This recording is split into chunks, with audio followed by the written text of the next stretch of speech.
Konnichiwa. Welcome back to Time Frame Stories. This episode is really close to my heart. It's about my time in Japan, a journey that changed how I see calm, connection, and care. Japan wasn't loud or demanding, it didn't try to impress, it simply was. And in its quiet rhythm, I found something unforgettable. The first thing I remembered is the view from the bus. As we drove from the airport to Sophia University, everything outside the window looked so effortlessly balanced. The roads curved gently through green landscapes. The houses were small but full of details, and the world outside moved in silence, almost like it was breathing slowly. There was no rush, no noise, just a quiet awareness in every corner. It was strange at first to be surrounded by such order and calm. But as I watched the scenery pass by, something inside me began to slow down too. The drive wasn't just the start of a journey, it felt like the start of a lesson in stillness. That same sense of calm deepened when we attended a traditional tea ceremony. Everything about it was deliberate.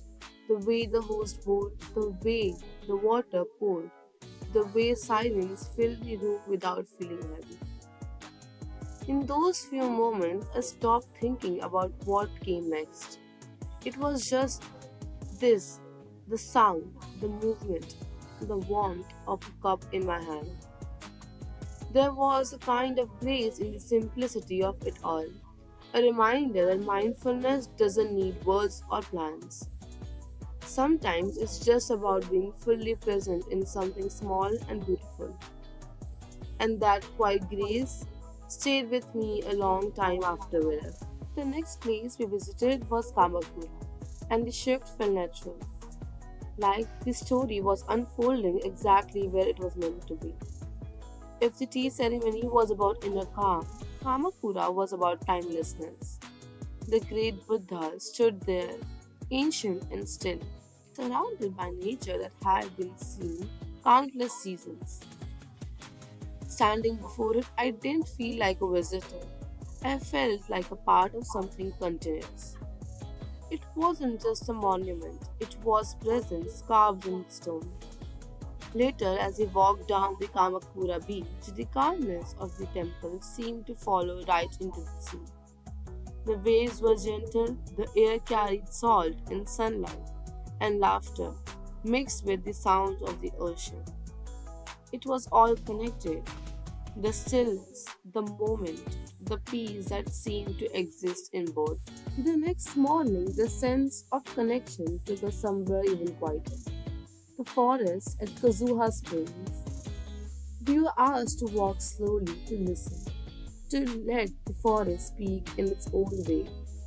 At first, I didn't understand what they meant, but as we walked deeper, everything softened. As footsteps, our voices, and our thoughts. The sound of running water replaced conversation. The rustle of leaves became our guide. The experience taught me something simple but powerful. Peace isn't the absence of sound, it's the harmony of everything that's alive around you. That forest wasn't silent, it was singing quietly. When we visited an elementary school a few days later, I felt the same spirit, harmony but in human form. The moment we entered, we removed our shoes, not because someone reminded us to, but because everyone did. It was automatic, respectful, collective. Inside the classrooms were calm yet full of energy.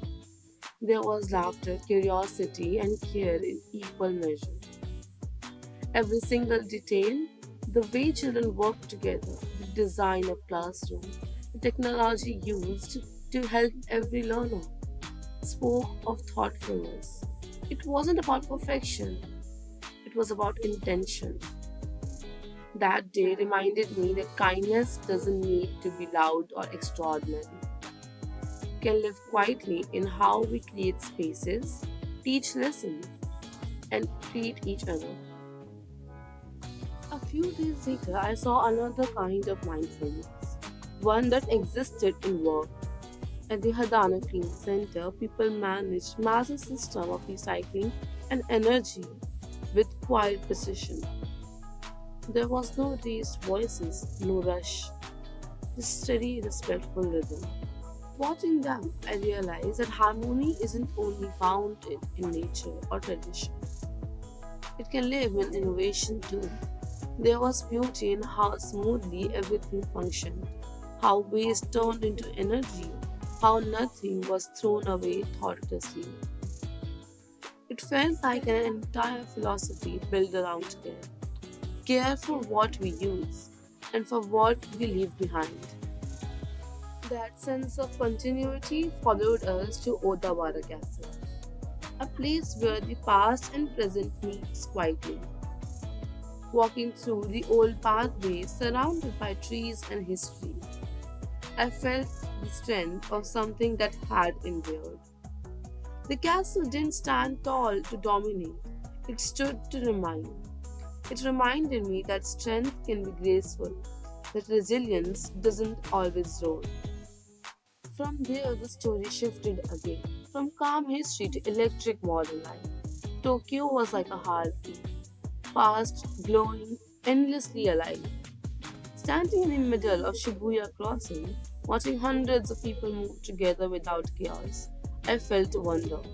It was movement, but with purpose. Energy, but with respect.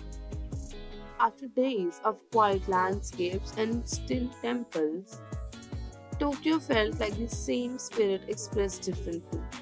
The same discipline, but dancing in lights. Every place in Japan had its own rhythm, but somehow they all played the same tune of balance, of care, of quiet pride. The more time I spent there, the more I realized that everything from a cup of tea to a busy crossing was connected by the same thread of mindfulness. Japan taught me to notice not just what's beautiful, but how it's beautiful. It showed me that peace isn't destination, it's a way of doing things carefully, thoughtfully, with heart. And maybe that's what I'll carry with me the most. The gentle reminder that even in motion, you can move with calm. This trip wasn't just about what I saw, it was about what I stayed. The quiet mornings, the laughter, the rhythm of life that taught me presence. Arigato gozaimasu, Japan, for showing me the beauty of attention, the peace in precision, and the warmth in simplicity. Thank you for watching Time Frame Stories. Until next time, sayonara.